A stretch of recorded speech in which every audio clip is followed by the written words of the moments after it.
Tonight, I'm telling you a story so raw it hurts to speak it aloud.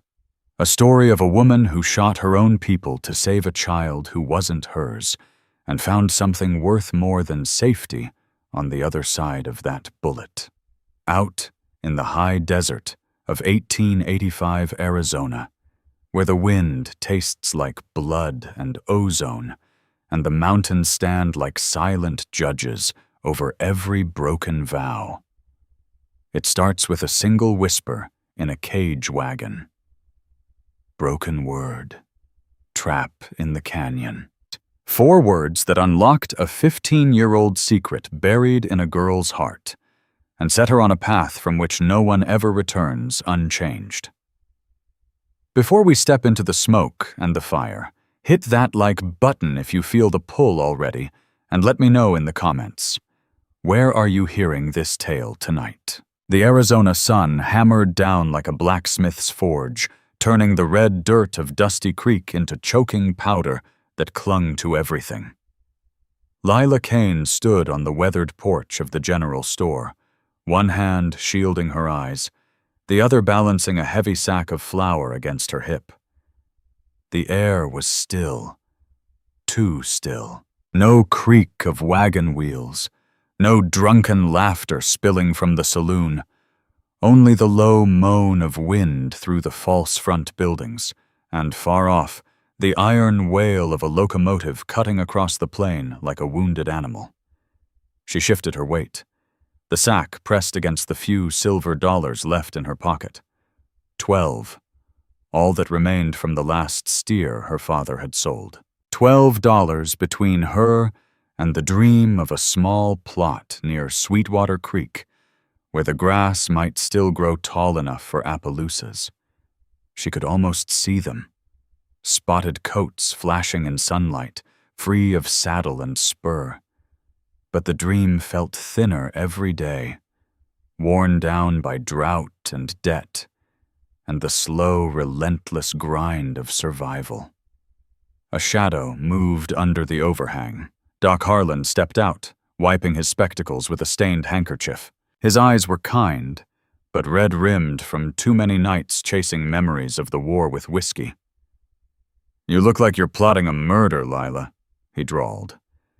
She turned, mouth curving in something that wasn't quite a smile. "Just plotting a future, Doc. Though in this town the two often look the same." He settled his glasses back on his nose.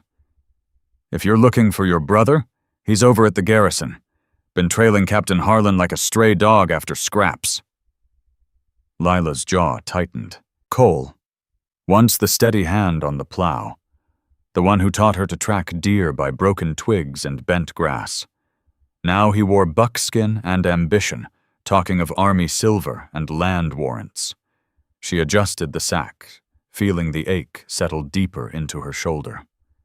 The wind shifted, carrying the faint metallic tang of the railroad tracks. She slipped her hand into her pocket, fingers brushing the worn coins. $12. Not enough. Never enough. Beneath the ache, something older stirred. A memory she kept buried like a live coal. 3 days in a sandstorm cave 15 years ago, brown hands lifting her from the dust, a woman's low hum like wind through canyon walls. Mara. The name she never spoke. The secret that would brand her traitor, if anyone knew. Doc cleared his throat. "You all right, girl?" She nodded once, sharp. "Fine." But she wasn't. The weight in her chest wasn't just flour. It was the certainty that something was coming. Something bigger than drought or debt. Something that would force her to choose between the life she knew and the one she could never name. A bugle cut the stillness, sharp and brassy. Lila turned. Down the main street, iron gates groaned open at the garrison. Dust rose in a slow column. Captain Wade Harlan rode out first, blue uniform pristine despite the grit, saber glinting at his hip. He looked over the town, not at it. eyes fixed on some horizon only he could see. Behind him, scouts and troopers. And there was Cole, new repeater across his back, chin high, trying to look like he belonged. Lila's grip tightened on the sack until her knuckles whitened. "Where they going?" a woman murmured from the boardwalk. "Negotiations," a man spat tobacco into the dirt. "If you ask me, the only piece an Apache understands is the business end of a .45. Lila watched the column move past. Behind the riders rolled a smaller wagon, a cage on wheels. 2 Apache men sat inside, battered but heads high, eyes scanning the jeering crowd with something between defiance and resignation. The cage rattled close. Insults flew like stones. Then, beneath the shouting, she heard it. Low, rapid Apache words. Broken word. Trap in the canyon. Her heart slammed against her ribs. She understood. She shouldn't, but she did. The wagon passed. Lila stood frozen, flour sack forgotten against her side. Captain Harlan never glanced her way. Cole didn't see her at all. She turned back toward the wagon where her father waited, old and hollow-eyed. Lila Kane looked smaller every day, worn thin by years of hoping the next rain would come. "Cole's not coming," she said, tossing the sack into the buckboard. Eli sighed, a rattling sound deep in his chest. "Boy wants to make something of himself." Lila climbed onto the seat, took the reins. Her hands were steady, but inside she felt the fuse already burning. She snapped the lines. The horses leaned into the harness. Behind them, the bugle faded, swallowed by the vast, indifferent plain. But the echo stayed with her. Broken word, trap in the canyon. And she knew, with a cold certainty that settled in her bones, that whatever was coming had already begun. The wagon rolled out of Dusty Creek, trailing a thin ribbon of red dust that hung in the still air like smoke.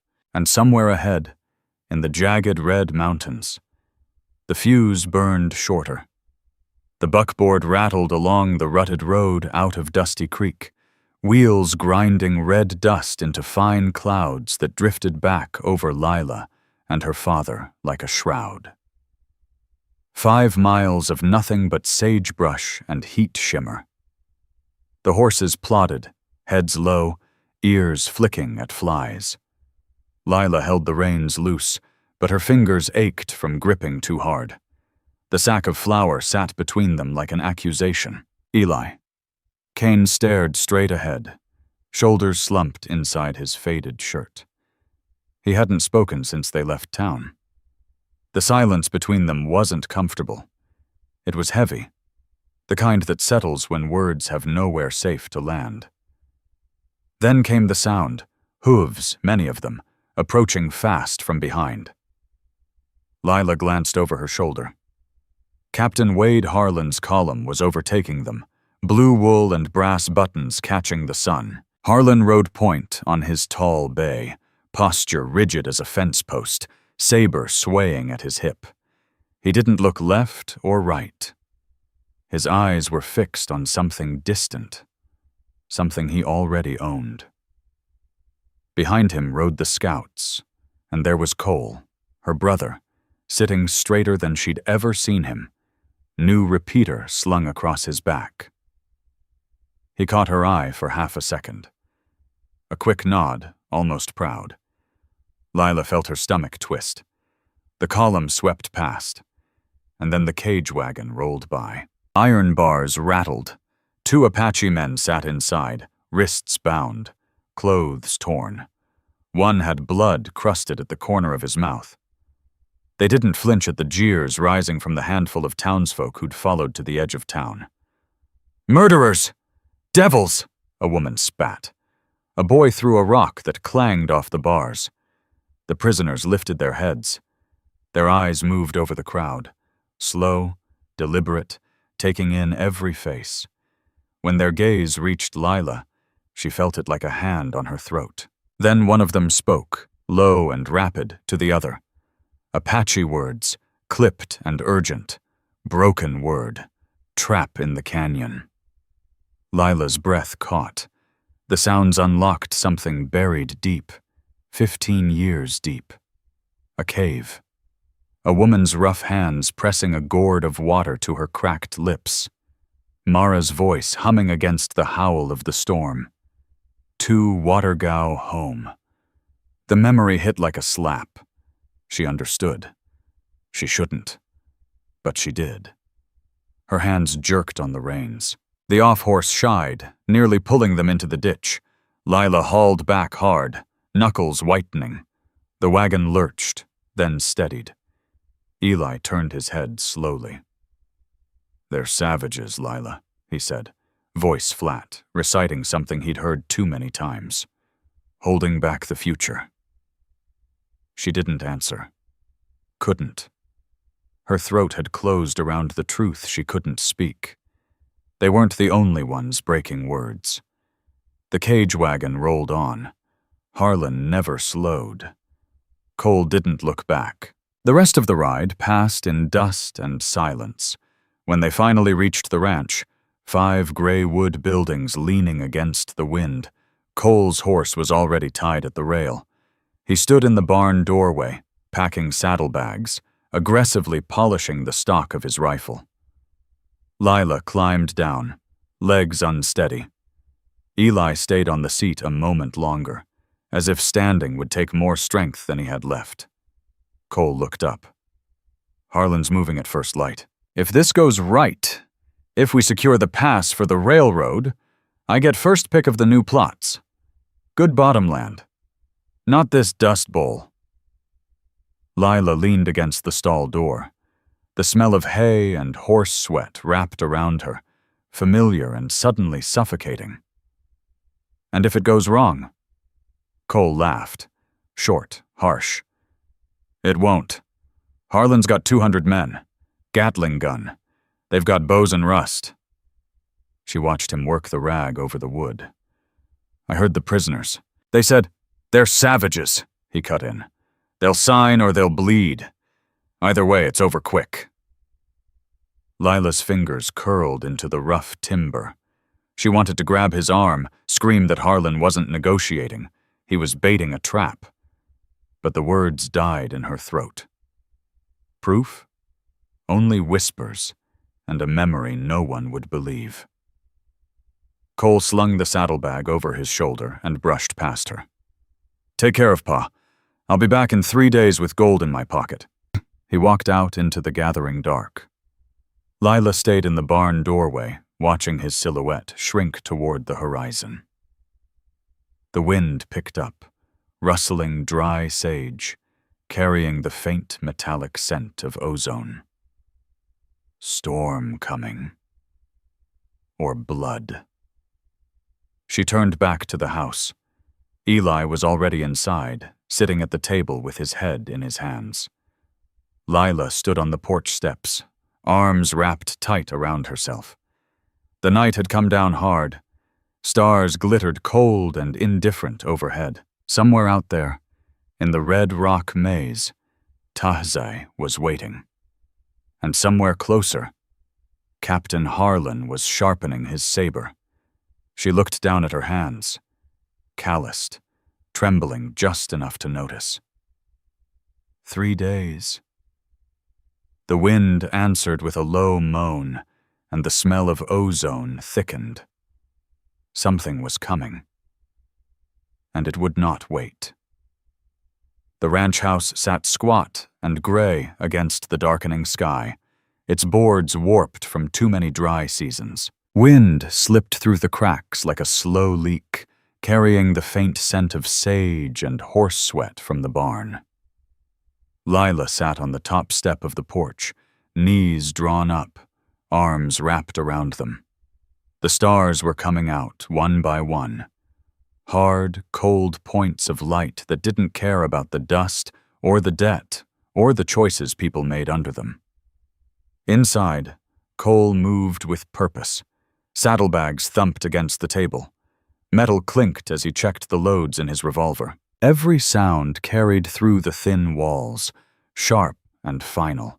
Eli had gone to bed early, his cough rattling down the short hallway like stones in a tin cup. He hadn't asked questions. Maybe he already knew the answers weren't ones he wanted to hear. Cole stepped out onto the porch, boots heavy on the planks. He stopped a few feet away, hands on his belt, looking out at the same empty dark she was staring into. "I'm riding out before first light," he said. "Harlan wants the scouts in position by dawn." Lila didn't turn her head. "You don't have to go." He let out a breath that might have been a laugh. "We need the money, Lila. Harlan says if we secure the pass, I get first claim on bottomland. Real grass. Water that doesn't dry up in July." She felt the words settle in her chest like lead shot. "And what if it isn't about securing anything? What if it's about ending this?" He cut in. 200 men. Gatling gun. They've got bows and rusted muskets. It'll be over before noon tomorrow. They sign the paper or they bleed. Either way, we win." Lila's fingers tightened on her arms. She could still hear the prisoners' voices in her head, low, urgent, certain. Broken word. Trap in the canyon. She wanted to grab him by the collar and shake the truth into him. Harlan wasn't coming to talk. He was coming to kill. But the words stuck. If she spoke them, Cole would ask how she knew. And she couldn't tell him about the cave, about Mara's hands, about the songs that sounded like wind in the rocks. Not without losing him completely. She swallowed. "I've got a bad feeling, Cole." He snorted softly. "Woman's worry. Dan's just a man. He bleeds like anyone else. Once he's gone, this country can finally breathe." Dan. The name the saloon drunks used. The one they whispered like a curse. Lila stared at the horizon where the mountains swallowed the last strip of daylight. 3 days. That's what the whispers had meant. 3 days, until the trap closed. Cole shifted his weight. "Take care of Pa. I'll be back with gold in my pocket." He turned to go. Lila stood up fast, the porch creaking under her boots. "Cole." He paused, one hand on the rail. She opened her mouth, closed it. The wind tugged at her hair, carrying the distant, mournful whistle of a train. Mechanical, lonely, unstoppable. She thought of Mara again. The woman who had fed her mashed corn from a gourd, who had hummed until the storm passed. She thought of the boy in the cage today, head high even with blood on his lip. She thought of what it would cost to speak. Instead, she said, "Quiet. Be careful." Cole gave her a half-smile. "Always am." He walked down the steps and into the dark toward the barn. His silhouette grew smaller until it merged with the night. Lila sat back down, hard. The porch boards were cold through her skirt. She looked up at the stars again. Sharp. Pitiless. 3 days, she whispered to the empty dark. The wind answered with the faint metallic bite of ozone, thicker now, promising storm or blood or both. Inside the house, Eli coughed again. Wet, ragged, stubborn. Lila pressed her palms to her eyes until she saw sparks. She stayed on the step until the cold seeped into her bones, until the only sound left was the wind and her own uneven breathing. Somewhere out there, in the red rock maze, Tahzay was waiting. And closer still, Harlan's column was already moving. The fuse kept burning. Lila stood slowly, brushed the dust from her skirt, and went inside. She closed the door behind her, quiet, careful, like someone sealing a grave. But she didn't go to bed. She sat at the table in the dark, hands folded, listening to the night press against the walls. And she waited for the thing she could no longer stop. The first gray light seeped through the cracks in the shutters, turning the kitchen table pale and cold. Lila moved quietly, setting the iron skillet on the stove, measuring out flour with hands that felt too heavy. The coffee pot hissed as it came to boil, filling the small room with a bitter, familiar smell that did nothing to settle the knot in her stomach. Cole was gone. He'd slipped out before moonset, saddlebags packed, boots soft on the porch, so as not to wake their father. She hadn't heard him leave. Only the faint creak of the barn door, and then nothing. The silence after was worse than any goodbye. Eli sat at the table already, elbows on the scarred wood, staring at the grain as if it held answers. His cough came in short, wet bursts, each one scraping something loose inside him. He looked smaller in the half-light, the lines around his eyes deeper than yesterday. Lila poured coffee into 2 tin cups. Her hand trembled, just a fraction, and a dark splash hit the table. She cursed under her breath, grabbed a rag, wiped it up fast. Eli didn't look up. "Cole's gone to make something of himself," he said at last, voice rough from sleep and sickness. "Boy's got ambition, more than we ever did." Lila set his cup down carefully. Steam rose between them like smoke from a dying fire. "He's riding into a trap, Pa." Eli's eyes flicked to her, then away. "Harlan's got the men, the guns. They'll come back with paper and silver." She sat across from him, wrapping her hands around her own cup. The heat burned her palms, but she welcomed it. Anything to feel something steady. Outside, wind rattled the shutters, carrying fine red dust through the cracks. It settled on the table like blood. She thought of the prisoners again. Broken word. Trap in the canyon.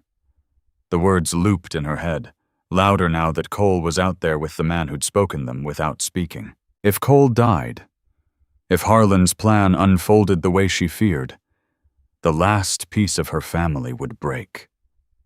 And if he lived and learned what she knew, what she'd kept hidden since she was 7, she didn't know which would hurt him more. Eli coughed again, longer this time. He pressed a rag to his mouth, shoulders shaking.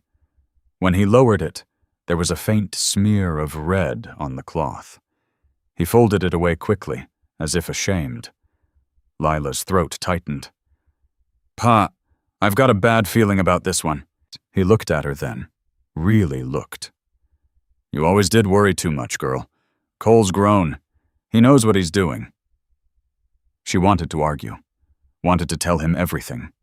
The whispers, the cave, Mara's hands, the way the words still lived in her bones. But the words wouldn't come. They never did. Instead, she said, "Quiet. If they need another wagon for supplies, I'll go. I can drive."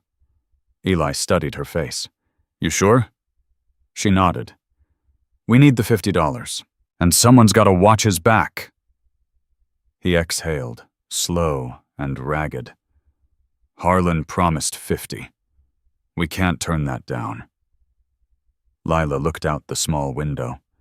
Dust swirled in the yard, rising from the direction of Devil's Throat. A thin haze hung over the horizon like smoke from a distant fire. Eli reached across the table, covered her hand with his rough one. "Be careful, Lila." She turned her palm up, squeezed his fingers. "I will." When they sat like that a moment, the only sound the low moan of wind and the faint tick of the stove, cooling. Then came the hoofbeats, single rider, coming fast. Lila stood. Through the window she saw a lathered horse and a boy from town, maybe 16, hat pushed back, face flushed. He reined up at the rail, calling out, "Eli Kane! Message from Captain Harlan!" Eli pushed himself up slowly. Lila was already at the door. The boy dismounted, breathless. "Harlan needs supply wagons, grain, water barrels." Lila Kane signed the list. They're pulling out at noon. Lila looked back at her father. Eli's face was gray, but he nodded once, weak. I'll go, she said. No hesitation now.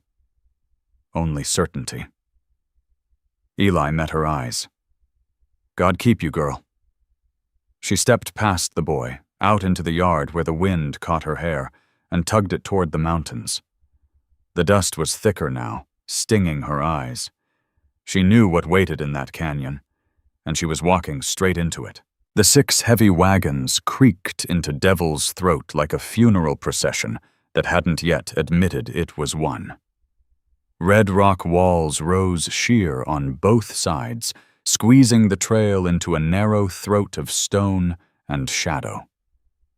The sun beat straight down, turning the air into something thick and shimmering. Dust hung in it, tasting of iron and heat. Lila sat on the second wagon's bench, reins wrapped tight around her palms. Eli slumped beside her, gray face slick with sweat, eyes fixed on the mule's rumps. He hadn't spoken since they left the ranch. The silence between them felt like a third passenger. Ahead, Captain Wade Harlan rode point, saber flashing every time his horse shifted. Cole rode close to him, scout jacket new and stiff, chin high. Lila watched her brother's back, straight, proud, oblivious. She wanted to shout his name, make him turn, make him see, but she kept her mouth shut. The wagons were too light. She felt it in the way the wheels rolled, the way the barrels in the bed barely shifted when they hit a rut. Hollow. Not enough grain to feed a village. Not enough for peace talks. Just enough for bait. Harlan's hand drifted to his holster again. Third time in 10 minutes. His eyes swept the ridges, not wary, but hungry. Waiting. A single hawk circled high overhead, crying once, sharp and lonely. Lila's stomach turned. She leaned toward Eli, voice low under the grind of iron rims on stone. This isn't supply, Pa. This is a funeral. Eli didn't answer. His hands rested limp in his lap. He looked smaller than he had that morning, as if the canyon was pressing the life out of him too. She glanced at the lead wagon. A white flag hung limp from a lance, but Harlan made no gesture of greeting. Instead, his right hand eased the long-barreled revolver from its holster. He didn't point it forward.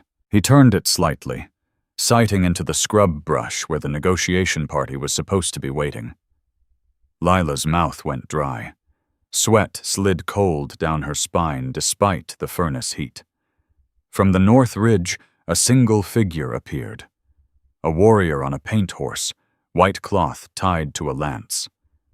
He sat motionless, silhouette black against the blinding sky. Harlan didn't raise a hand. He raised the revolver. Fire! The word cracked like a whip. The canyon exploded. Carbines roared in disciplined volleys, smoke blooming white and thick. Bullets tore into the brush. Horses screamed. The mules in front of Lila reared, eyes rolling white. She hauled on the reins, arms burning, but the team bolted sideways, wagon lurching hard. Pa! Down! She shoved Eli to the floorboards. He fell without resistance, a soft grunt escaping as his shoulder hit wood. Chaos swallowed everything. Arrows hissed back from the rocks, sporadic, confused. The Apache had been waiting for talk, not slaughter. Lila fought the reins, muscles screaming. Through the smoke, she saw shapes scattering from the brush. Women clutching children, old men hobbling, no war paint, no weapons, families, coming for food. A trooper near the lead wagon dismounted, knelt, sighted carefully. Not at a warrior. At a boy, no more than 14, scrambling up a scree slope, arms pumping, unarmed. The trooper exhaled, finger tightening. Lila didn't think. The memory surged. Brown hands offering water, a lullaby in the dark, and her right hand found the Colt under the seat. Heavy. Cold. She leveled it, squeezed. The slug smashed into the rifle stock. Wood splintered. The trooper howled, dropping the weapon, blood spraying from his hand.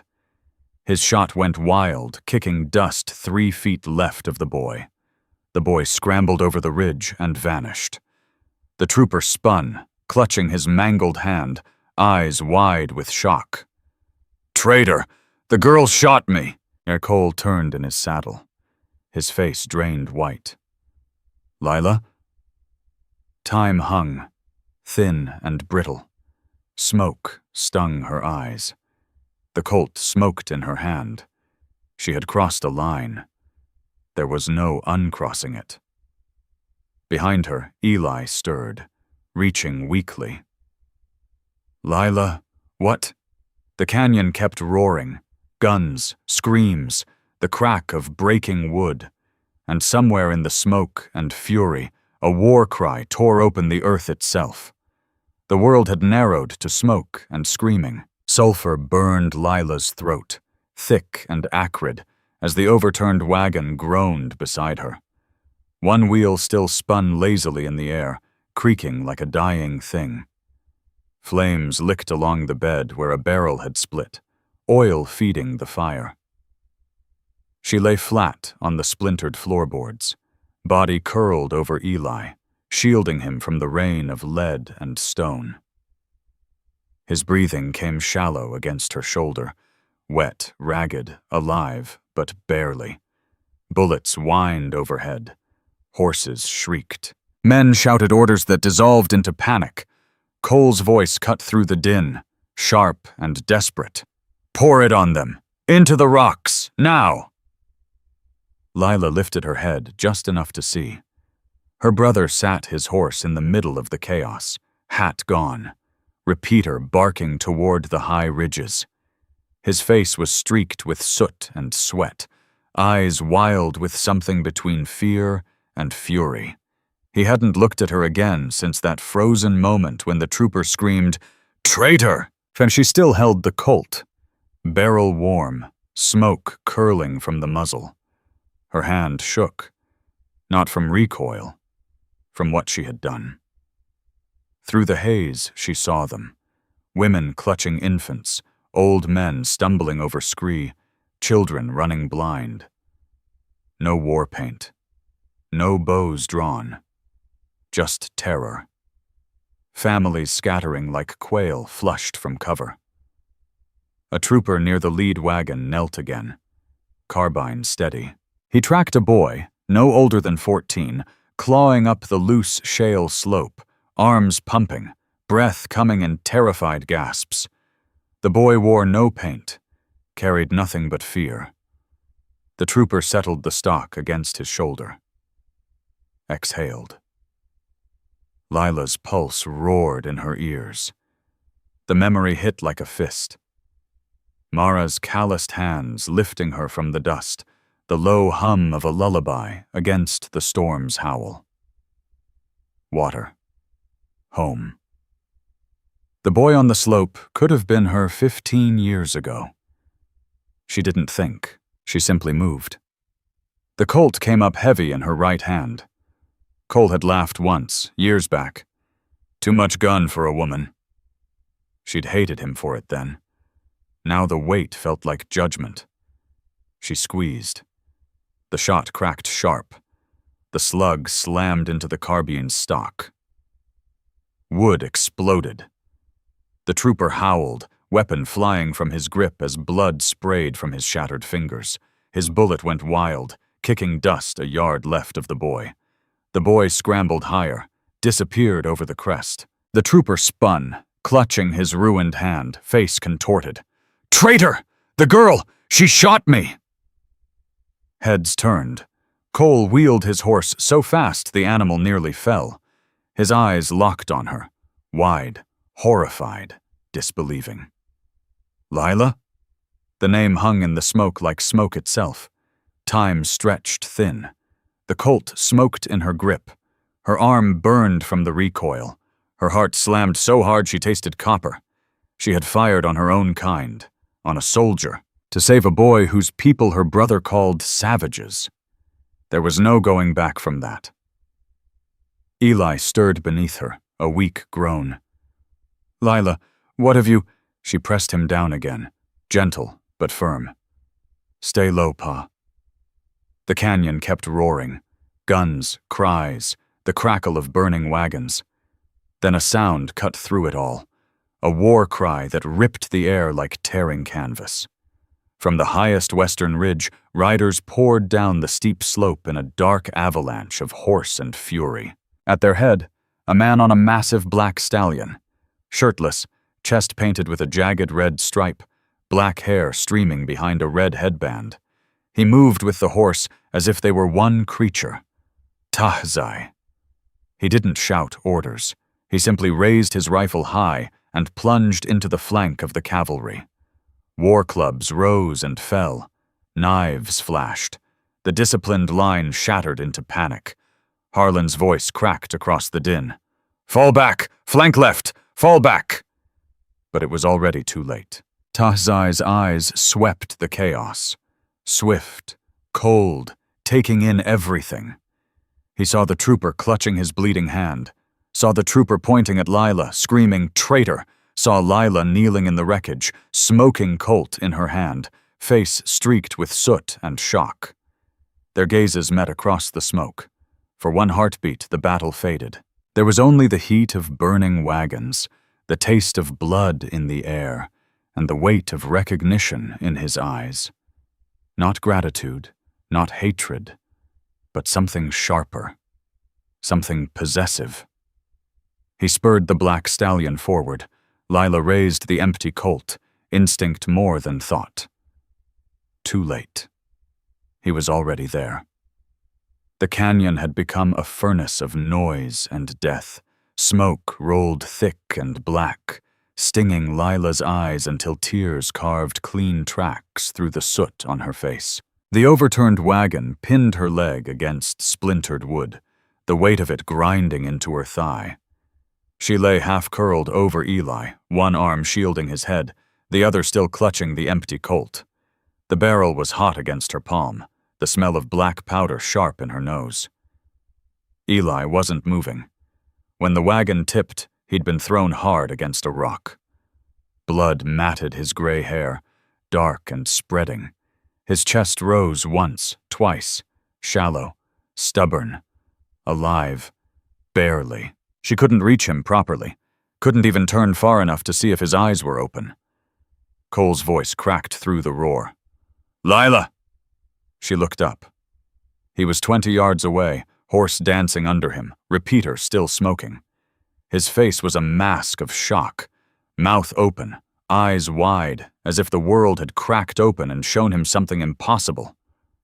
He stared at her, at the Colt in her hand, at the trooper clutching a bleeding stump of fingers and screaming, "Traitor!" Harlan wheeled his bay, saber drawn now. His voice cut cold across the din. She's compromised. Hostile combatant. The words landed like stones in Lila's chest. Compromised. Not daughter, not victim. Enemy. She had shot one of their own, to save a boy whose name she didn't even know. The boy, Cade, had vanished over the ridge, safe, for now. But the cost was already here. Eli groaned beneath her, faint and wet. Lila pressed her free hand to his temple, fingers coming away sticky. "Pa, hold on." She couldn't move him, couldn't run to him. The wagon's broken axle had her trapped like a snare. Around her, the fight turned vicious. Apache riders plunged down the steep western slope in a dark tide, horses sliding on shale, war clubs rising and falling. No wild whoops, no theatrics, just grim, precise violence. Men unhorsed, throats opened, carbines torn from hands. Harlan's line buckled. Then the war cry came again, deeper this time. Tearing from the highest ridge like the mountain itself had opened its throat. Tahzay. He rode at the head of the avalanche, black stallion surging, red ochre stripe jagged across his bare chest. His hair streamed behind the red headband. He didn't shout. He simply drove straight into the flank of the cavalry, war club sweeping low, cracking bone. Lila watched him cut through the smoke like a blade through cloth. His eyes swept the wreckage, swift, cold, missing nothing. They found the trooper pointing at her, still howling, "Traitor!" Found Cole frozen in the saddle, staring at his sister. Found Lila, half-pinned, soot-streaked. Empty Colt in her shaking hand.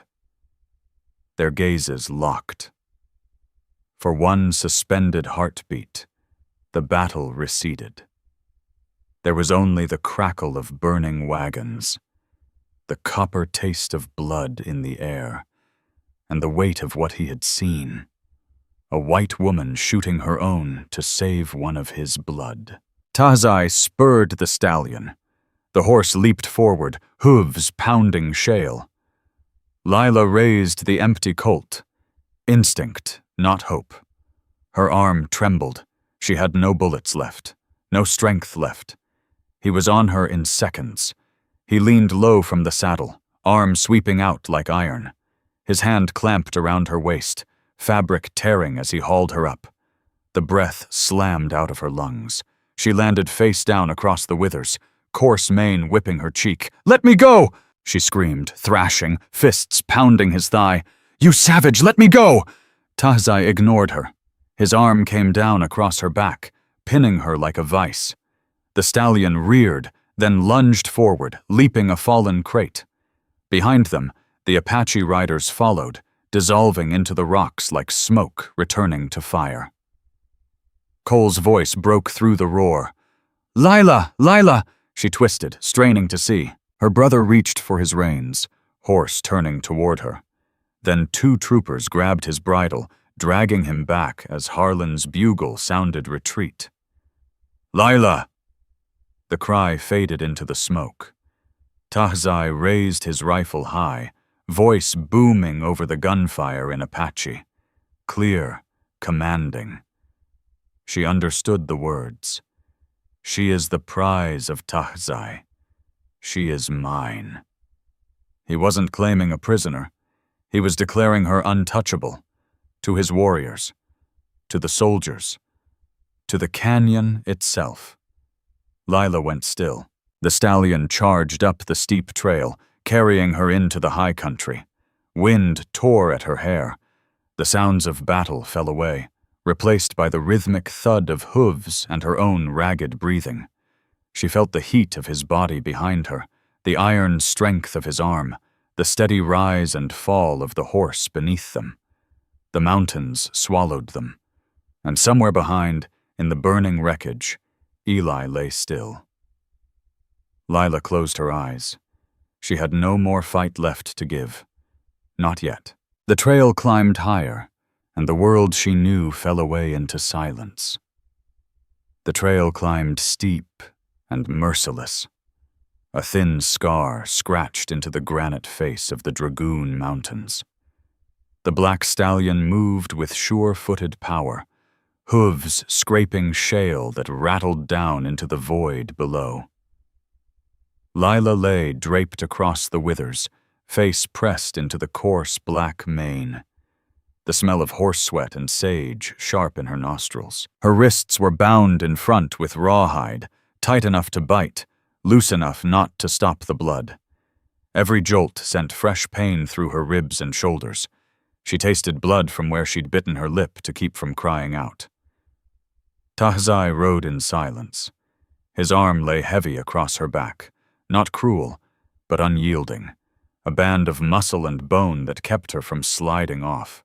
She felt the steady rise and fall of his breathing against her spine, the heat of him cutting through her torn dress. She hated it. She hated how solid he felt, how inevitable. Behind them, the war party moved like shadows, horses stepping soft, no talk, no laughter. Only the wind whistling through narrow canyons and the occasional clink of metal on stone. The smell of smoke from the burning wagons still clung to her clothes, faint but stubborn, mixing with pine resin and the metallic bite of her own fear. Voices drifted up from the riders, low Apache words she understood more of than she wanted to. White woman, traitor to her own. The phrases landed like stones in her gut. She was both now. Nothing else. She twisted her head, trying to see back down the trail. Nothing but rock and deepening shadow. Cole's last cry still echoed in her skull. Lila. The way his voice had cracked on her name. The way Harlan had looked at her. Cold. Final. As if she were already dead to them. Eli. The thought hit harder than any fall. Her father lying in the dust, blood in his gray hair, breath shallow. She hadn't even been able to touch him one last time. The wagon had pinned her, and then Tahzay had taken her. She squeezed her eyes shut, willing the image away. It stayed. Hours passed. The sun slid behind the peaks, turning the sky bruise purple. The air cooled, thin and sharp. The stallion finally slowed as they crested a narrow pass. The hidden valley opened below like a secret held in the palm of stone. A glittering creek wound through tall grass. Wickiups dotted the banks, dome-shaped, brush-covered. Smoke curling from the tops. Children ran barefoot, laughing. Women sat in circles grinding corn, movements steady and rhythmic. An old man sharpened a knife in the last light. It was not a war camp. It was a home. Lila's breath caught. She had expected skulls on poles, blood-soaked hides, the monster dens the dime novels described. Not this. Tahzay reined in at the center of the clearing. The return sent a ripple through the village. Women standing, eyes counting riders, searching for the missing. He slid from the saddle in one fluid motion, reached up, and lifted her down. Her legs buckled the instant her boots hit dirt. She staggered, caught herself on his arm before she could stop the reflex. He held her steady a second longer than necessary, then let go. A tall woman stepped forward, streaks of gray and heavy black braids, face carved from the canyon walls. Sienna, Tahzay's sister. Her eyes swept Lila like a blade, measuring meat. Sienna spoke rapid Apache. Lila caught fragments. Watch her. Do not let her run. Water. Tahzay took a length of rawhide from his belt. He didn't ask. He simply took Lila's wrists, crossed them in front, and bound them with quick, practiced knots. The hide was rough against her skin, but he left slack enough for circulation. He looked her in the eye.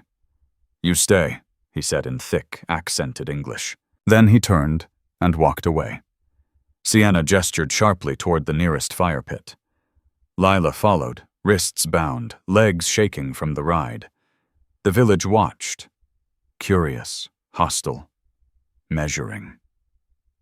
She sat where Sienna pointed, back against a log, chin up. Night fell fast. The fire snapped and popped, sending sparks up to meet the stars. Lila stared into the flames, wrists aching, body bruised. The smell of roasting meat drifted from other fires. Rich and savory, her stomach clenched, hunger she refused to acknowledge. A small shadow approached. Cade, the boy from the canyon. 14, maybe. Face unpainted now, eyes wide and serious. He carried a wooden bowl of rabbit stew and a gourd of water. He knelt, set them on the ground in front of her. He didn't speak. He pointed to the food, then to his chest, then to her. "I am here because you are here." Lila looked at him. This was the child she had shot a soldier to save. The reason her brother had screamed her name like she'd died in front of him. The reason Harlan had called her hostile. She should hate him. But the boy's eyes held fear and gratitude in equal measure. She reached out, slow, careful, touched the edge of the bowl. "Thank you," she whispered. Cade nodded once. Then he vanished into the dark. Lila stared at the stew.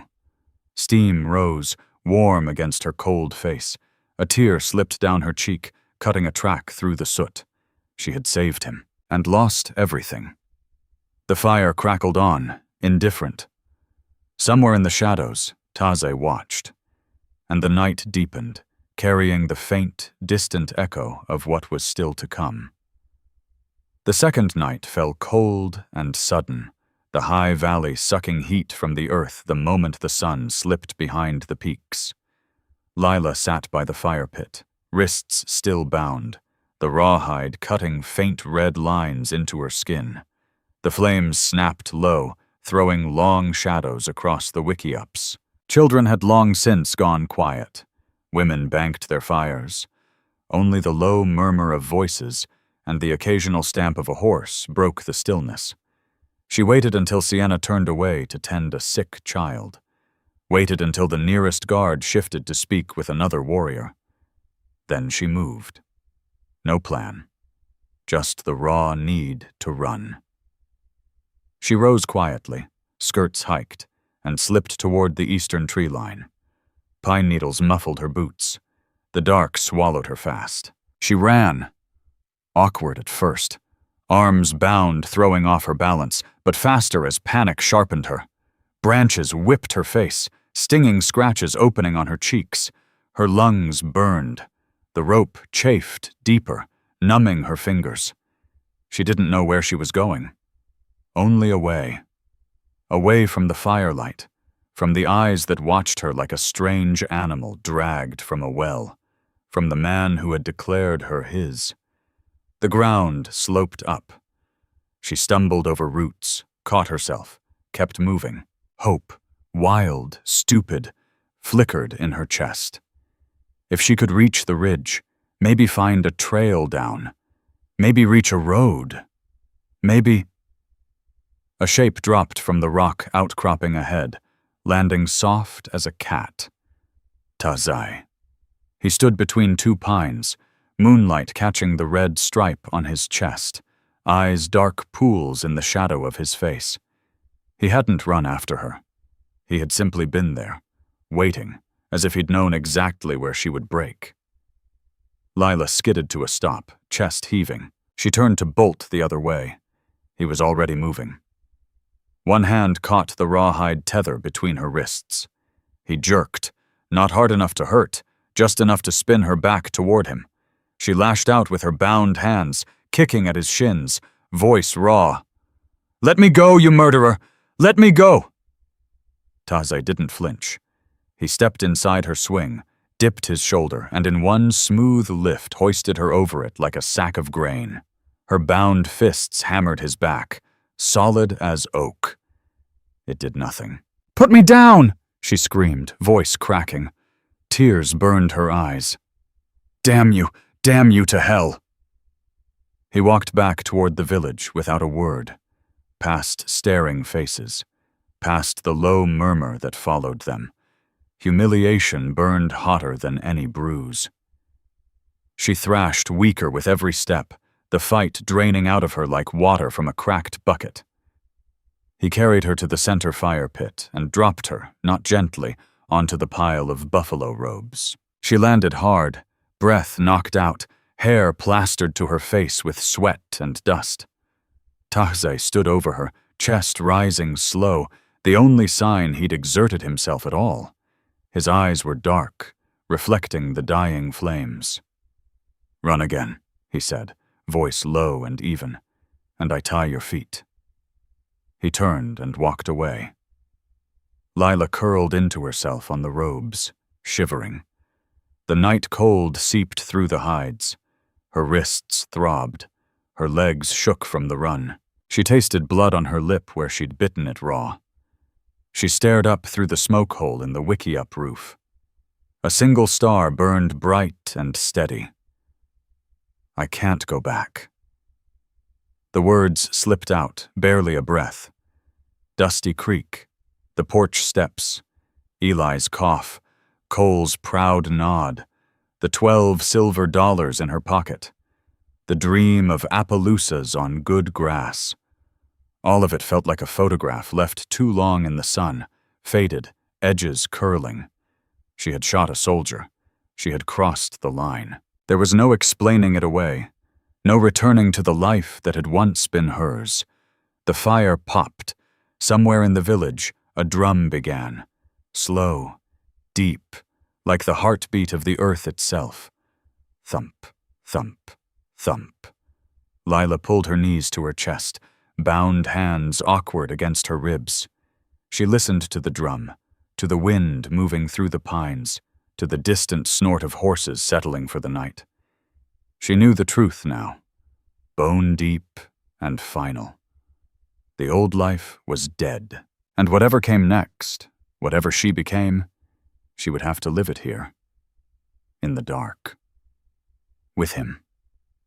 The drum beat on, steady and unhurried, and somewhere in the shadows beyond the firelight, Tahzay watched. The first pale light filtered through the pines, turning the valley grass silver and the creek into a thin ribbon of quicksilver. The air was cold enough to bite, carrying the clean bite of pine resin and the faint, lingering smoke of last night's fires. Lila woke stiff on the buffalo robes, wrists still bound, the rawhide stiff with dried sweat. Every muscle ached from the ride and the run. She sat up slowly, hair tangled, face stiff with dried tears and dust. Sienna appeared without warning, tall, gray-streaked braids swinging, eyes flat as river stones. She held 2 heavy water bladders made of deer hide, already dripping from a quick rinse. She jerked the rawhide tether once, sharp. "Work," she said in English, voice low and flat. Then, in Apache, "Come." Lila stood, her legs protested, knees wobbling. She followed Sienna toward the creek, the tether pulling taut between them like a lead rope. The village was waking slow, women stirring coals, children yawning in doorways, an old man feeding twigs to a small fire. No one spoke to her. Eyes followed, though. Measuring. Waiting. At the creek, Sienna handed her 1 bladder. The weight dragged at Lila's shoulder immediately, the hide cold and slick against her palms. She knelt, dipped it under the surface. The water rushed in, icy, numbing her fingers. She filled the second one, too, muscles burning as she lifted them both. The tether tugged when she straightened too slow. Sienna watched her struggle, expression unchanging. 2, she said, pointing to the water. Water. Lila repeated it, voice hoarse. 2. Sienna nodded once, small, grudging. Then, Kawa. She gestured toward the wiki-ups. House. Kawa. Sienna's eyes narrowed, but the cold edge in them softened, just a fraction. She turned and started back up the path, pulling the tether. Lila followed, shoulders screaming, the bladders sloshing against her hips. Every step sent fresh pain through her scraped hands and bruised ribs. She kept her head down, but her eyes moved. Watching. A woman knelt by her wiki-up, grinding corn between 2 stones, rhythm steady as breathing. A small girl chased a puppy through the grass, laughing soft. An old man sat cross-legged in the sun, telling a story to 3 boys who listened with wide eyes. It wasn't the monster camp the saloon drunks described. It was people. Living. The way her own people once had. Before the debt, before the drought, before the railroad. If they're people, then what am I? The question settled in her chest like a stone. From the far side of the clearing, Rourke watched. He leaned against a pine, arms crossed, eyes burning. When Lila passed with the water, he spat into the dirt and muttered something low to the 2 warriors beside him. She caught fragments. White ghost. Brings blue coats. Bad medicine. Her stomach twisted. By afternoon, the bladders were empty again. Sienna led her back to the creek. 3 more trips. Lila's shoulders were on fire, the rawhide rubbing raw welts into her wrists. She said nothing. Complaining would change nothing. Fighting would get her tied tighter. Or worse. She worked because she had to, because the alternative was death in the rocks or a knife in the dark. Because somewhere in the rhythm of carrying, filling, carrying again, she began to see. Survival here meant more than running. It meant learning. When the last bladder was full, Sienna paused. She looked at Lila. Really looked. Then she reached out and touched the rawhide on her wrists, loosening 1 knot just enough to ease the bite. Lila met her eyes. No words. Just a small nod. Sienna turned away. The sun slid lower. Lila sat by the fire again, arms aching, watching the village settle into evening routines. Children ran past, laughing. A woman sang low to a baby strapped in a cradleboard. Then Rourke's voice carried across the clearing, loud, deliberate. She eats our food. She brings the blue coats closer with every breath. He stood among a knot of warriors, gesturing toward her. Heads turned, eyes followed. Tahzay rose from where he sat sharpening a knife. He didn't look at Rourke. He looked straight at Lila.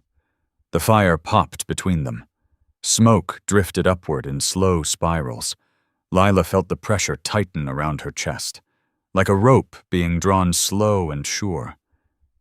She didn't look away. Tahzay's gaze held hers. Steady. Unreadable. The drum of last night hadn't started yet, but the beat was already there. In her blood. Waiting. The afternoon sun slanted low across the valley, throwing long shadows from the corral poles. Dust hung thick in the air, stirred up by the hooves of 6 wild mustangs penned inside. The horses milled and snorted, eyes rolling white, coats slick with sweat.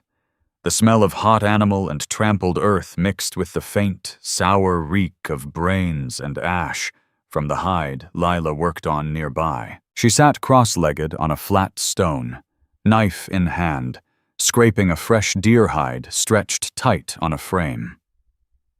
The mixture of mashed brains and wood ash clung to her fingers, thick and greasy, working its way under her nails. Every scrape released a pungent, metallic odor that coated the back of her throat. She fought the urge to gag, swallowed hard, kept scraping. Sienna stood a few paces away, arms folded, watching without expression. The tether between them had been shortened today. No more slack. Lila's shoulders still throbbed from the water bladders. Her wrists bore raw red bands where the rawhide had chafed. She worked in silence, eyes moving over the corral. A young warrior wrestled with a big roan stallion, rope taut around its neck. The horse reared, hooves flashing, dust exploding under its feet. Across the clearing, Tahzay sat with a group of children. He was whittling a piece of cottonwood, knife moving slow and sure. When he finished, he held up a small carved coyote. A girl no older than 5 squealed and snatched it. For a heartbeat, the mask of the war chief slipped. His mouth curved, tired, but real. Then he saw Lila watching. The smile faded. He looked away. Rourke stood near the corral gate, voice low but carrying. The chief is blinded by a white ghost. He jerked his chin toward her. She eats our food. She breathes our air, and she brings the blue coats closer every day. A few warriors murmured. One or two glanced her way, wary now, where yesterday there had been only curiosity. A woman who had shared bread with her the night before pulled her child closer. Lila kept scraping. The knife slipped once, nicking her thumb. She pressed it against her skirt, blood blooming dark on the fabric. She didn't stop. A sudden shout from the corral. The roan stallion lunged, rope snapping taut. A toddler, Wren, had slipped under the lowest rail, ragdoll clutched in her fist. She stood frozen in the dust, staring up at the terrified horse. The stallion spun, hindquarters bunching to kick. Lila dropped the knife. She didn't think. She vaulted the rail, boots sliding in the dirt, arms outstretched. The horse lashed out, hoof slicing air where Wren's head had been a second before. Lila threw herself over the child, curling tight, shielding her with her body. The hoof grazed her shoulder, hard like a hammer blow. Pain exploded white-hot down her arm. Dust choked her. The stallion bucked away, distracted by ropes and shouting men. Silence fell over the corral. Lila lay in the dirt, gasping, Wren whimpering beneath her. She checked the girl, terrified, but unhurt. Then she looked up. Tessa, the mother, scrambled over the rail, face pale. She snatched Wren, checked every inch of her, tears streaming. Then she looked at Lila. No hatred now, only shock and shame. Tahzay vaulted the fence in one motion. He knelt beside her, hand gentle but firm on her good shoulder. "You are hurt," he said. Not a question. Lila tried to sit up. Pain lanced through her arm. "I'm fine." He ignored her, fingers probing the bruise already darkening under her torn sleeve. "No bone broken, but it will be black as storm sky." He helped her to her feet. The corral watched, silent, every eye on them. Rourke stood at the gate, face unreadable for once. No sneer. Tahzay looked around once, slow, then back at Lila. "You acted," he said quietly.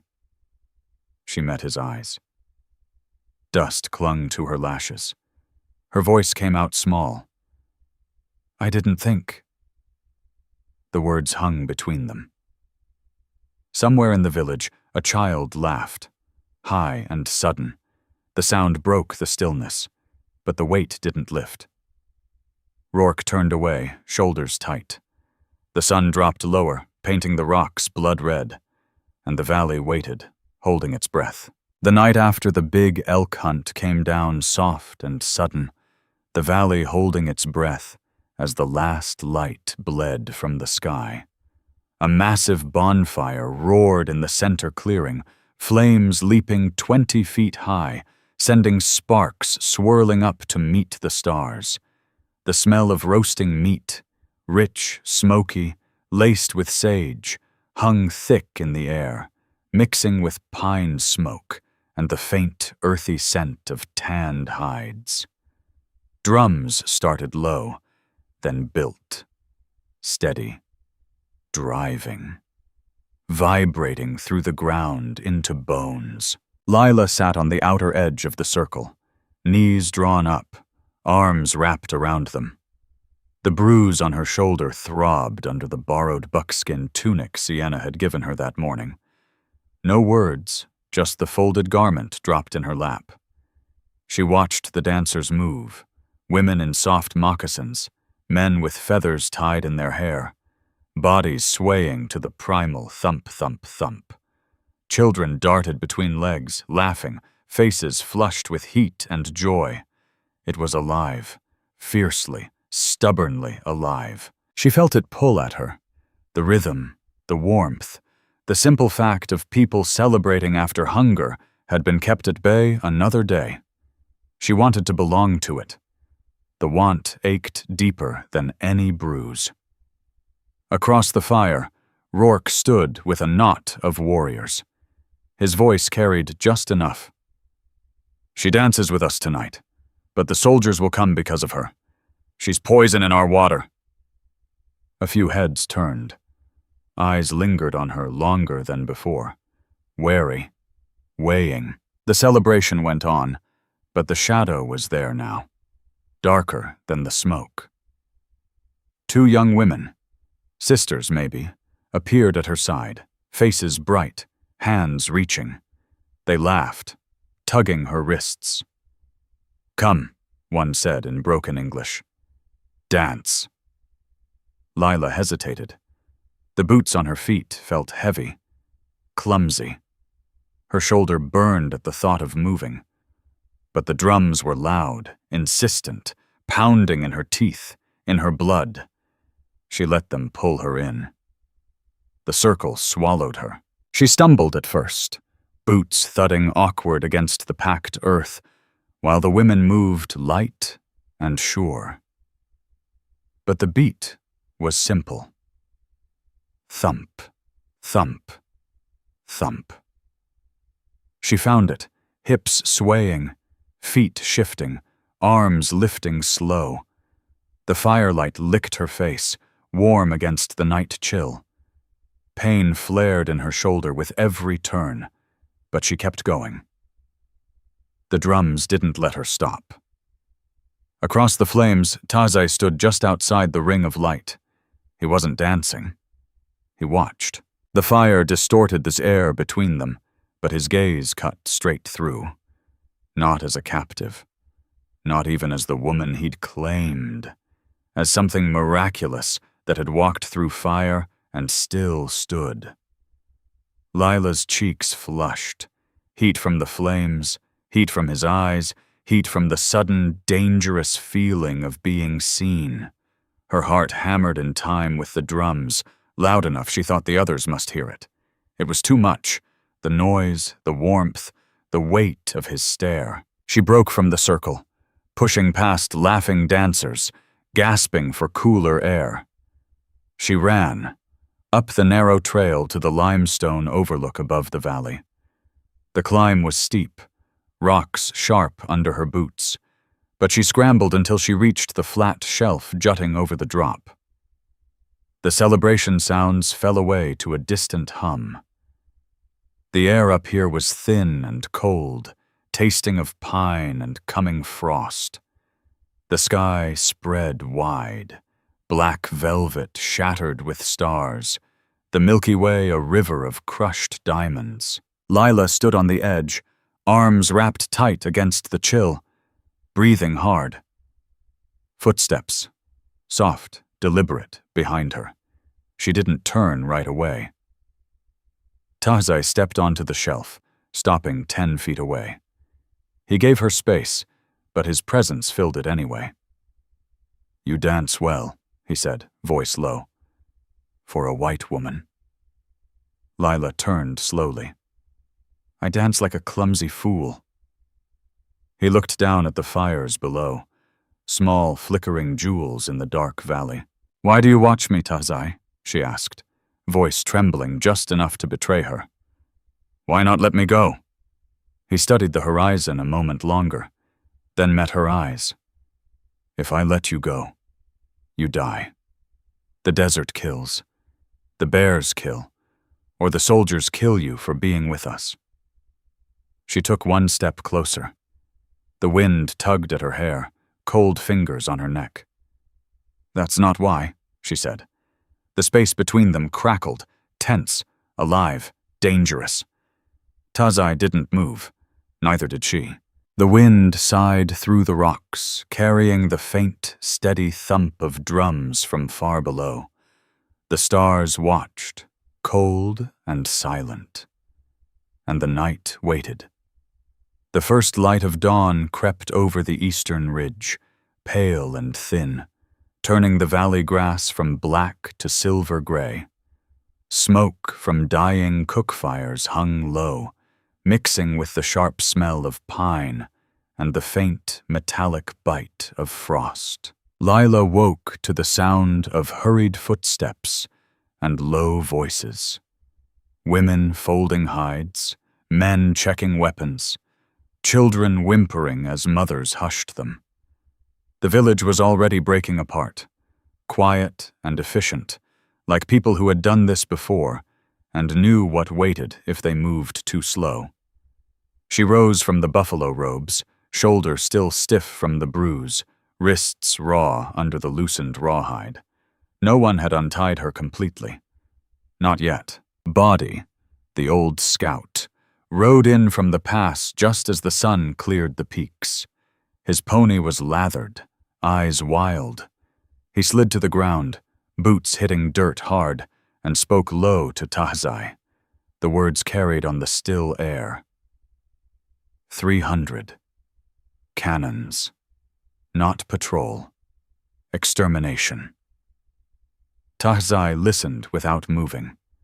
Then he turned to the gathered warriors. His voice was calm, but it cut through the morning like a blade.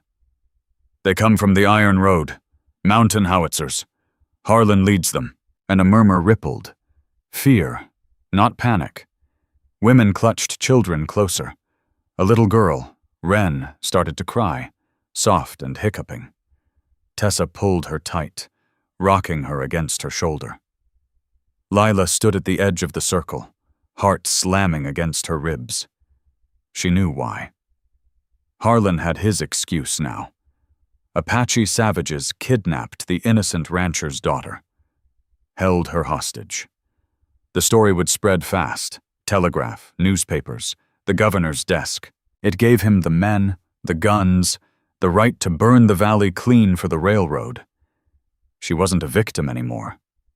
She was the match. Rourke stepped forward, voice rising sharp. Give her to them. Maybe they turn back if they have their prize. Heads turned, eyes settled on her, some frightened, some angry. A woman who had once shared dried meat with her pulled her son behind her skirt. Another whispered, bad medicine. Lila felt the ground tilt under her. She stepped into the center of the circle, unarmed, bound wrists in front, chin up. The warriors parted. She stood between Tahzay and Rourke, the fire pit still smoldering at her feet. She drew a breath that seared her lungs. Shikashi.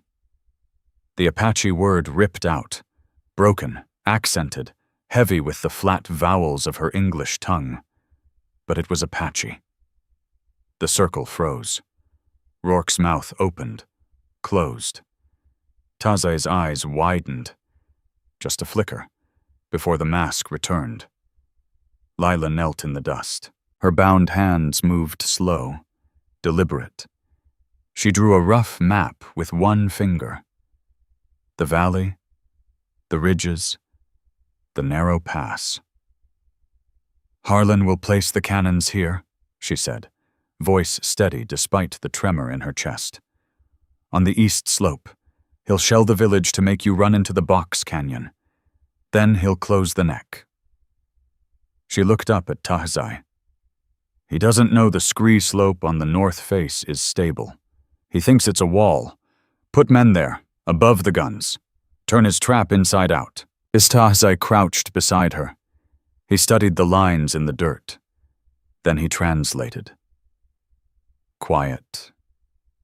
Exact. The warriors listened. No one moved. No one spoke.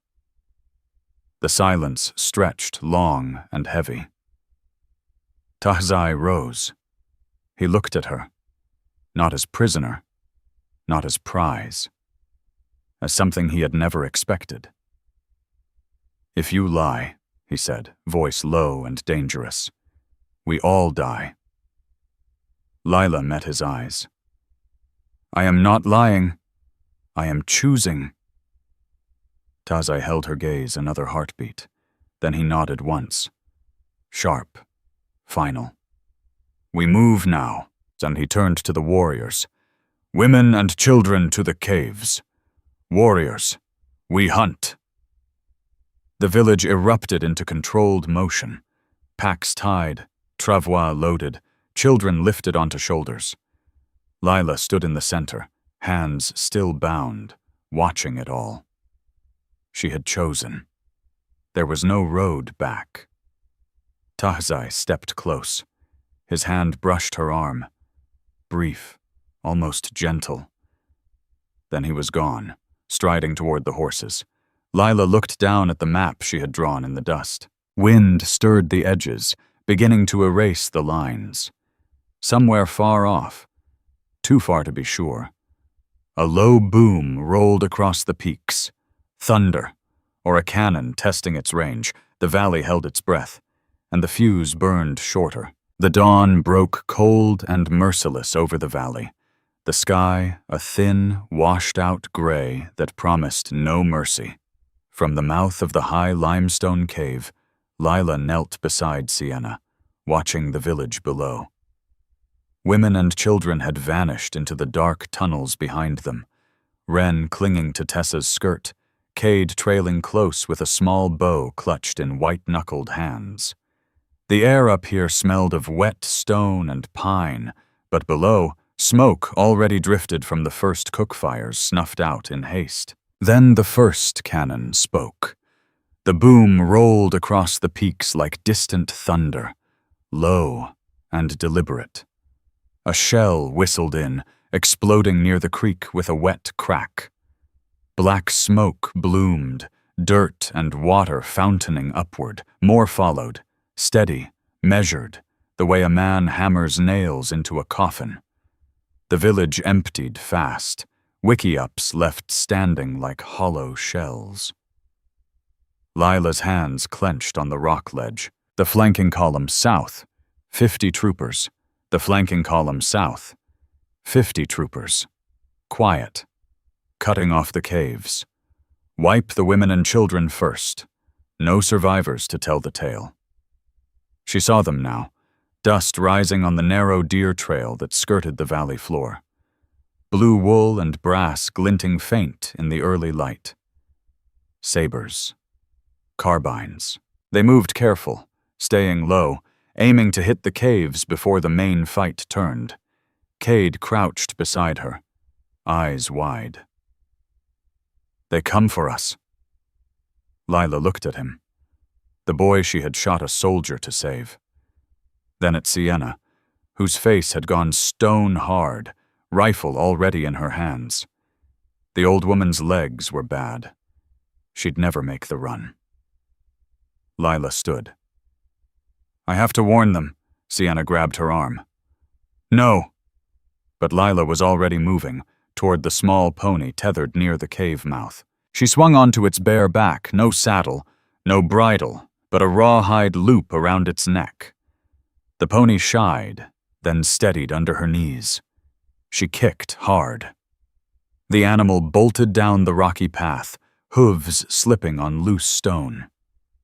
Lila leaned low, hair whipping, shoulder screaming with every jolt. Bullets buzzed past like angry hornets, the main battle line below, roaring with carbines and war cries. She burst from the tree line into the open valley floor, right between the two fires. Tahzay! Her voice cracked, shrill with terror. South! South! She stood in the stirrups she didn't have, gripping the mane, pointing frantically toward the southern ridge. Dust and smoke swirled. She saw him, Tahzay in the thick of it, rifle barking, warriors at his back. He turned. Their eyes met across the kill zone. He saw her, hair wild, tunic torn, pony lathered and trembling. He saw the plume of dust behind her, the glint of sabers. He shouted once, sharp Apache command. Half his warriors spun, sprinting to intercept the flanking column before it reached the caves. She had done it. The pony screamed, flank torn open by a stray round. It went down hard. Lila flew clear, rolling in the dirt. Breath slammed out of her lungs. She scrambled up, coughing, dazed. Open ground, 50 yards from cover. Harlan lowered his binoculars from the artillery ridge, his face twisted, cold fury. "It's the girl. She's signaling. She's commanding." He raised his voice, carrying over the roar.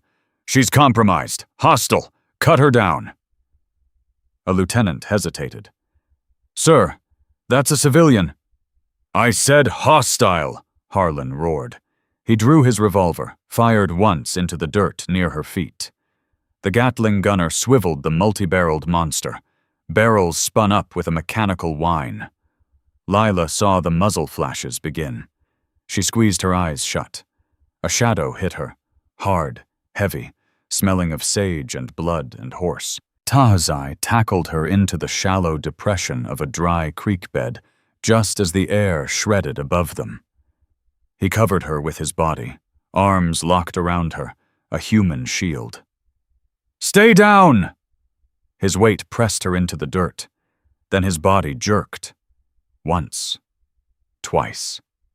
A wet grunt forced from his lungs.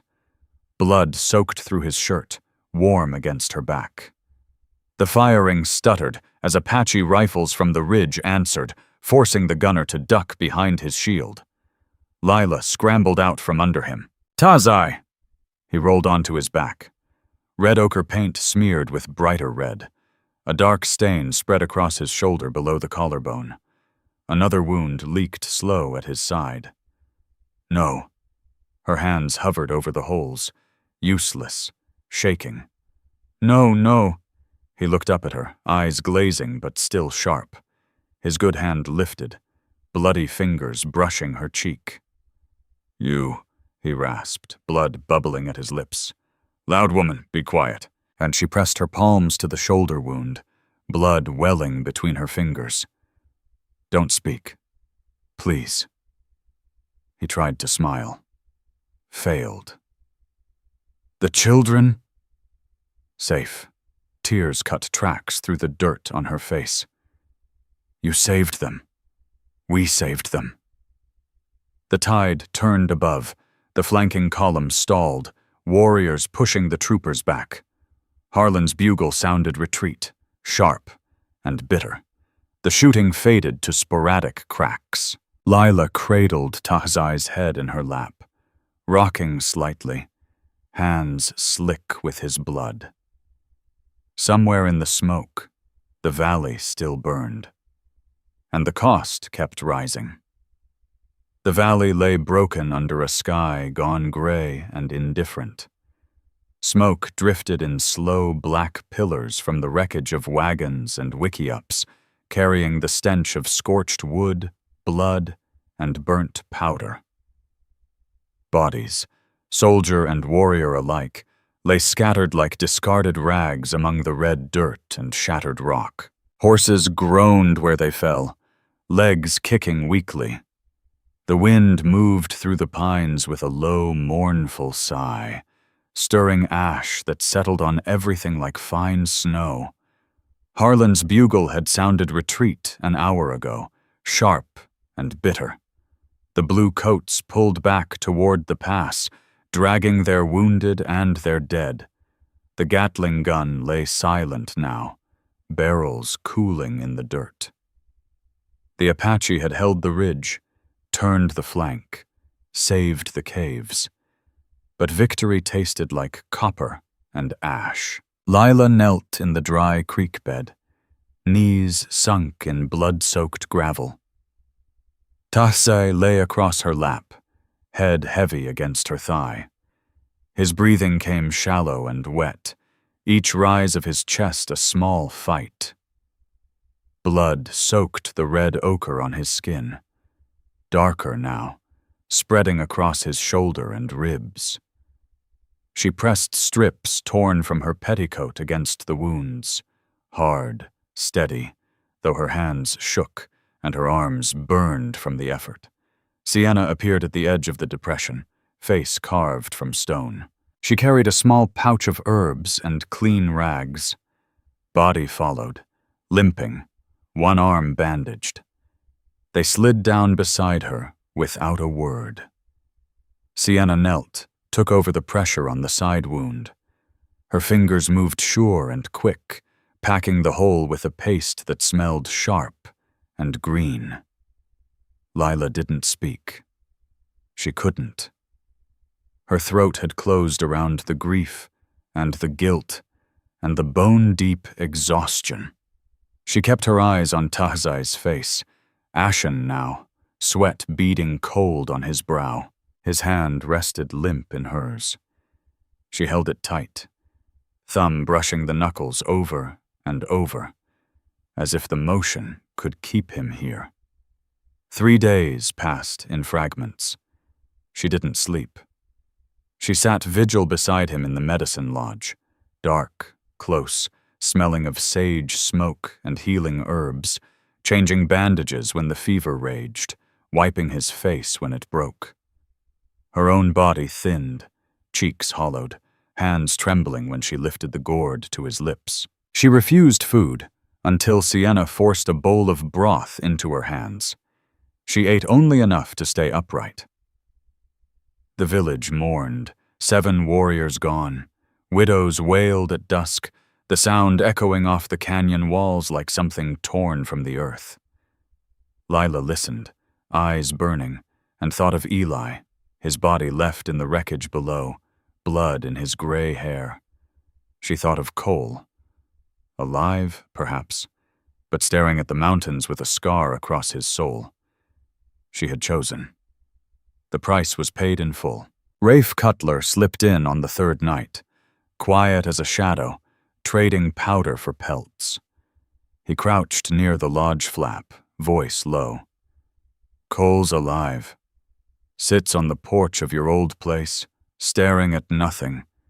Blames himself. Lila looked at him, face blank with fatigue. Tell him I'm home. She tore a page from the small Bible she still carried, Psalm 121, and wrote 3 words in charcoal on the margin. I am home. Rafe took it without question and vanished into the dark. Tahzay stirred at dawn on the 4th day. His eyes opened, glassy, fever-bright, but focused on her. You, his voice was a husk. You could have gone south. To your home. Lila leaned close, brushing damp hair from his forehead. I was home. Sienna watched from the doorway, then stepped inside. She looked at Lila. Long, measuring, then nodded once. You choose for life now. The council met at first light. The valley was no longer safe. They would move, deep into the Sierra Madre, where the guns couldn't follow, where winter waited with teeth. Lila helped pack the travois, hands steady now despite the ache. She kept her mother's gold wedding ring on its chain beneath the buckskin tunic, and the blood-stained handkerchief from the canyon tucked in her saddlebag. Anchors, not burdens. Tahzay sat propped against a saddle, weak but upright, eyes following her. When the column formed, she mounted the pinto mare beside him. He reached out, fingers brushing hers. They rode out together, wounded chief and the woman who had chosen him, into the high country. Weeks later, on a wind-swept plateau in the Sierra Madre, the tribe stopped to camp. The air was thin and crisp, the sun setting in violent streaks of violet and gold. Lila stood on the edge, looking south over endless waves of mountains. Tahzay came beside her, shoulder still bandaged, scar fresh beneath it. He took her hand. As long as the evening star shines, Nantan Lupin, he said quietly, we are free. Lila squeezed back, wind cold on her face. Then we are free forever. They stood silhouetted against the dying light, 2 small figures against the vastness. The wind carried the faint crackle of campfires starting below. No perfect victory, only survival. Hard-won, scarred, fragile. The old world was gone. They turned, hands still joined, and walked back toward the fires flickering in the twilight. Into the unknown. Together. Finally, let me send my deep thanks to you. Thank you for listening. If this story has touched your heart, I invite you to stay with us to discover more true tales of the Wild West. Stories that honor resilience, tenderness, and the spirit that God placed in those who blazed the trail. Subscribe, share. Leave your thoughts in the comments, and join us once again to journey across this untamed land. Thank you. Aviso Legal/Disclaimer. These stories are crafted purely for entertainment and may contain imaginative additions or dramatic interpretations inspired by old frontier eras. We use AI-based resources, voice, imagery, and drafting as part of our creative process, but every final detail is carefully reviewed and shaped by human effort to preserve emotional depth and authenticity. We strictly follow YouTube's rules regarding AI-generated content and refrain from deepfakes, altered identities, or misleading representations. All images, sounds, and related materials are lawfully obtained. Please do not reuse, modify, or distribute any portion of this content without written permission. Thank you for valuing creativity, respect, and original work.